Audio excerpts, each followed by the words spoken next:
مجھ سے مزید برداشت نہیں ہوتا، خدا کی قسم کل میں جتنا بھاری پتھر اٹھا سکا اٹھا کر محمد کے سر پر دے ماروں گا۔ میں بھی ایک شاعرہ ہوں، میں بھی اس کے خلاف نظم لکھوں گی۔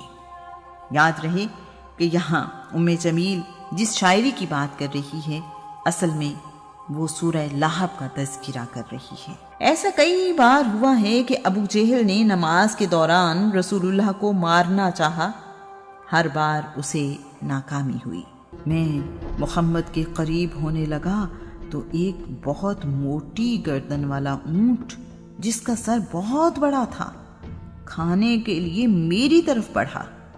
آج کا عنوان ہے تمہارے بعد زمانہ بدلتے دیکھا ہے۔ ابی طالب کی وفات کے بعد قریش کو بنی ہاشم کے سردار کا ڈر ختم ہو گیا ہے۔ اب انہوں نے رسول اللہ صلی اللہ علیہ وآلہ وسلم پر ظلم و ستم شروع کر دیا ہے۔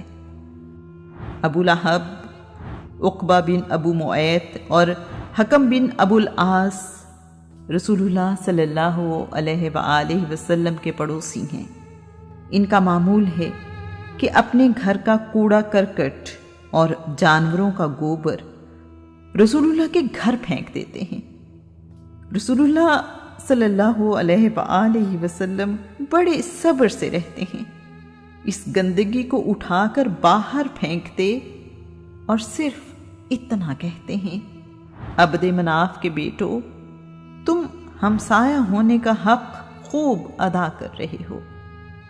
رسول اللہ نے ایک بار کہا، مجھے اللہ کی راہ میں اتنی تکلیف دی گئی کہ کسی اور کو نہیں دی گئی، اللہ کی راہ میں مجھے اتنا خوف زدہ کیا گیا کہ کسی اور کو نہیں کیا گیا۔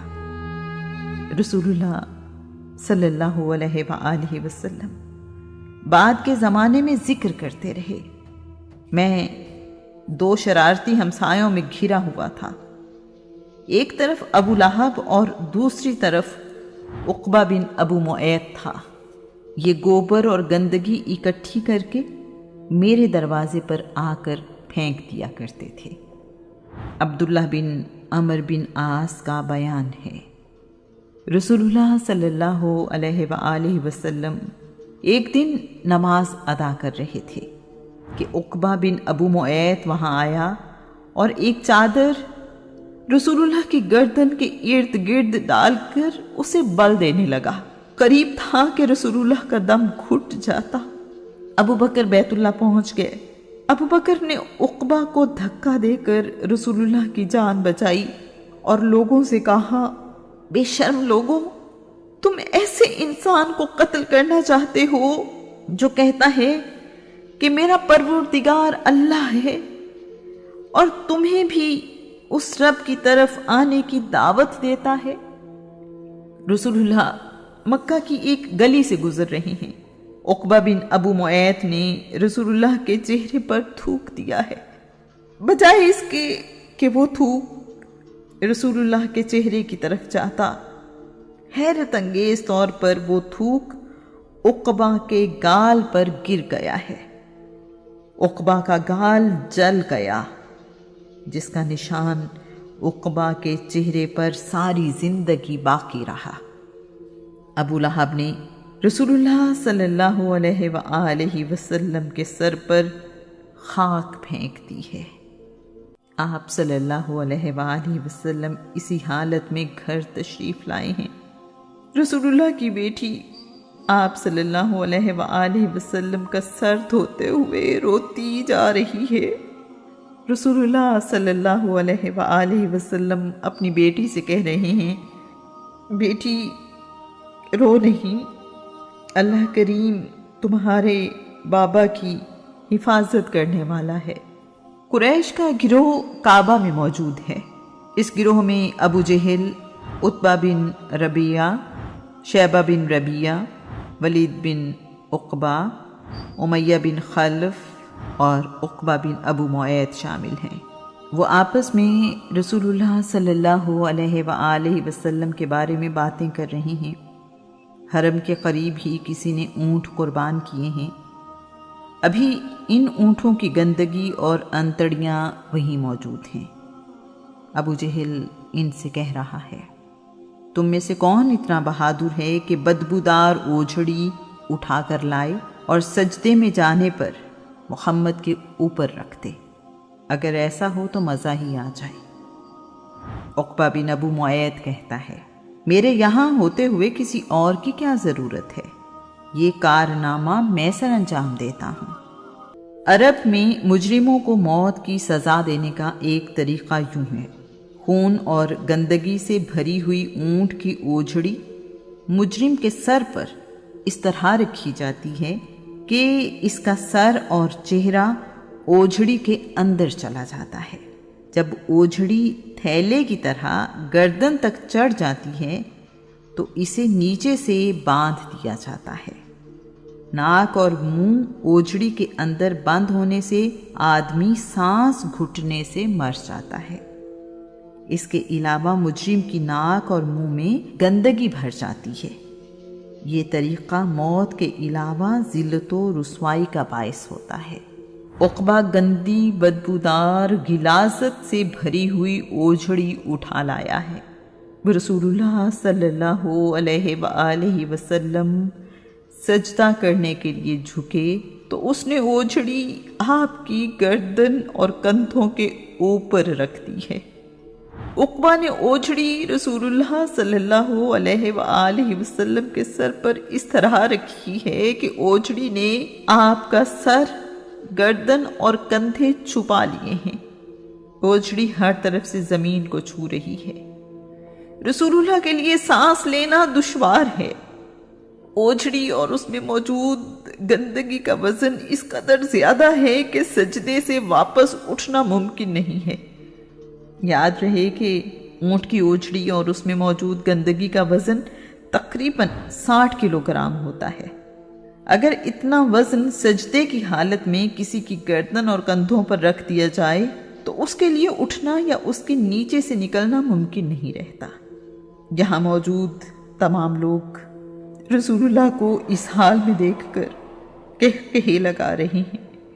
ان لوگوں کو یقین ہے کہ محمد صلی اللہ علیہ وآلہ وسلم اب کچھ ہی دیر کے مہمان ہیں۔ وہ ہنس ہنس کر لوٹ پوٹ ہو رہے ہیں۔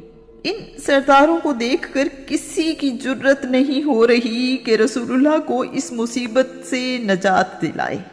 رسول اللہ تقریباً 1 گھنٹے سے اس گندگی اور بدبو سے بھری اوجھڑی کے نیچے بے حس و حرکت پڑے رہے ہیں۔ عبداللہ بن مسعود غریب ہیں اور قبیلے کے لحاظ سے بھی کمزور۔ ابو جہل اکثر ان کو بالوں سے پکڑ کر منہ پر تھپڑ مارتا ہے۔ عبداللہ بن مسعود کہتے ہیں، میں اس وقت کعبہ میں موجود تھا لیکن اتنی ہمت نہیں رکھتا تھا کہ ان سرداروں کی موجودگی میں رسول اللہ کے جسم سے گندگی ہٹا سکتا۔ گندگی اور بو ناقابل برداشت ہے۔ ایک عورت ادھر سے گزری تو یہ منظر دیکھ کر اس سے رہا نہیں گیا۔ وہ دوڑتی ہوئی رسول اللہ کے گھر گئی ہے۔ سیدہ فاطمہ بنت محمد سنتے ہی دوڑتی ہوئی کعبہ میں آئی ہے۔ سیدہ فاطمہ کی عمر اس وقت 5 یا 6 سال ہے۔ کچھ تاریخ دانوں کے مطابق سیدہ رقیہ بنت محمد اپنے بابا کو اس مصیبت سے نجات دلانے آئی ہیں۔ قریش کسی بھی دشمنی میں عورتوں سے نہیں لڑتے۔ سیدہ فاطمہ اپنے چھوٹے چھوٹے نازک ہاتھوں سے اس گندگی کو اپنے بابا کے کندھوں اور گردن سے ہٹا رہی ہیں۔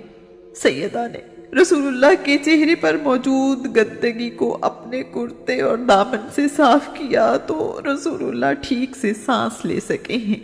ذرا اندازہ کیجئے ان ظالموں کی دشمنی اور ننھی سی بیٹی کی محبت کا۔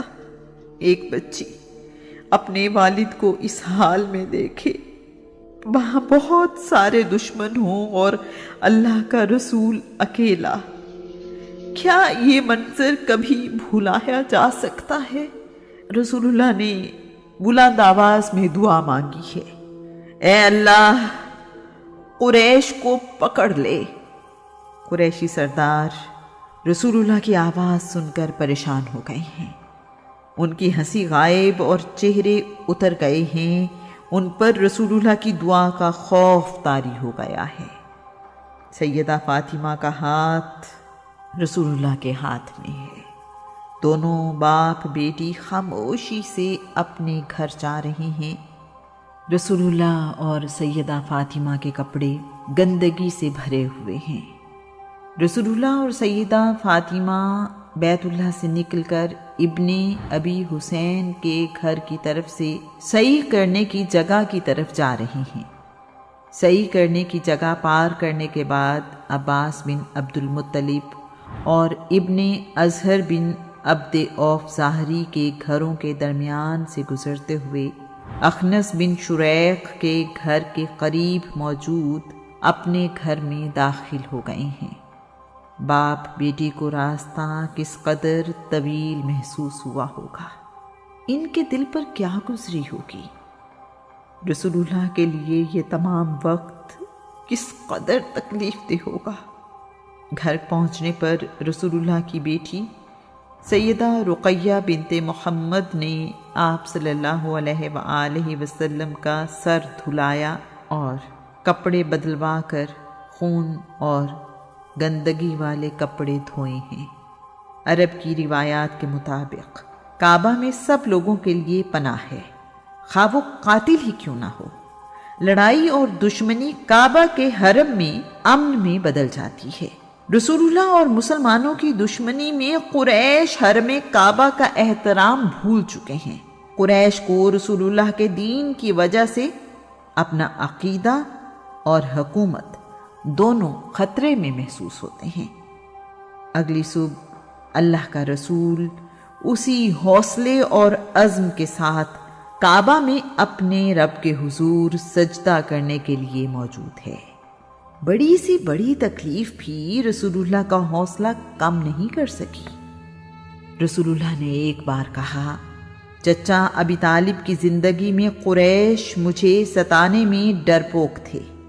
ابی طالب کی وفات کے بعد قریش مکہ نے بہت زیادہ تکلیفیں پہنچائیں تو رسول اللہ نے کہا، چچا جان، آپ کے بچھڑ جانے کو میں نے بہت جلد محسوس کر لیا ہے۔ ابی طالب کا وجود رسول اللہ کے لیے شفقت بھرا سایہ تھا۔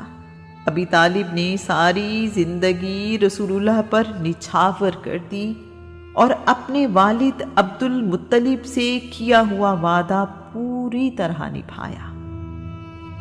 اب رسول اللہ کا عملی طور پر اپنے قبیلے سے کوئی تعلق نہیں رہا۔ طائف میں ایک ٹیلہ ہے جس پر لات کا مجسمہ نصب ہے۔ طائف کے لوگ اس ٹیلے کا طواف کرتے ہیں۔ رسول اللہ کے لیے مکہ میں زندہ رہنا مشکل سے مشکل تر ہوتا جا رہا ہے۔ قریش رسول اللہ کو قتل کرنے پر تیار ہیں۔ یمامہ کے رہنے والے قبیلے بنی حنیفہ کے کچھ لوگ حج اور عمرہ کی غرض سے مکہ آئے ہیں۔ قریش نے اس قبیلے کے ایک فرد سے رسول اللہ کے قتل کا سودا کر لیا ہے۔